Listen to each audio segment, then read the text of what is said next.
I grew up in a small town in east central Oklahoma called Okemah. And my dad, we had a boat shop. My dad had a boat dealership. My grandfather ran a bait and tackle shop and owned it. And so I grew up working in those things and knowing everything that needs to know. My grandfather was an avid fisherman, as was most of my family.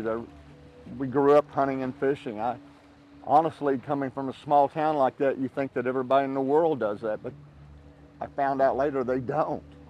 But this is the passion that I have for it, I guess, comes from my grandfather's side, because if he was either working, doing what families do, or he was fishing.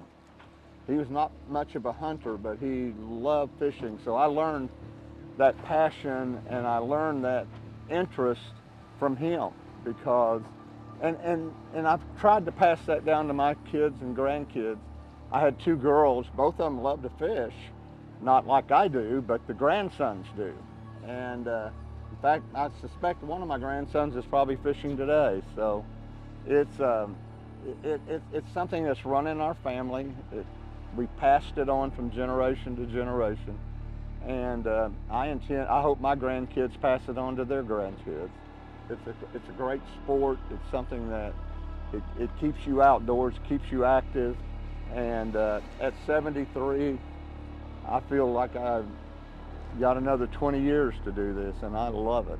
It's just very much my kind of deal.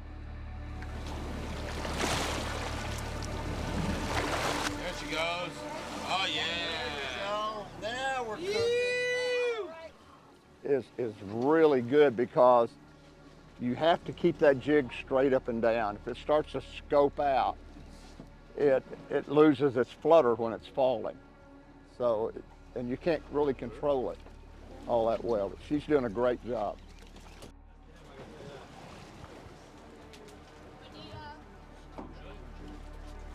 Color, right? Yeah.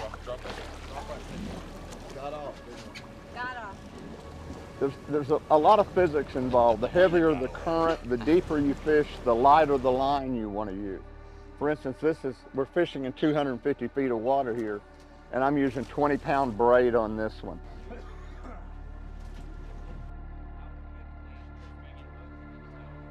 The jigging motion, all you're doing is loading the rod. When the rod comes up, it will bend down. That pitches the jig. When the rod stops and becomes back to its normal position, the jig lifts and then it flutters. You drop the rod and let it flutter. You take about a half a wind or a wind. There you go. Are you on the bottom? Yeah, I'm on the bottom. Okay, there you go. See how the rod loads, then it unloads, and that lets the jig flutter down.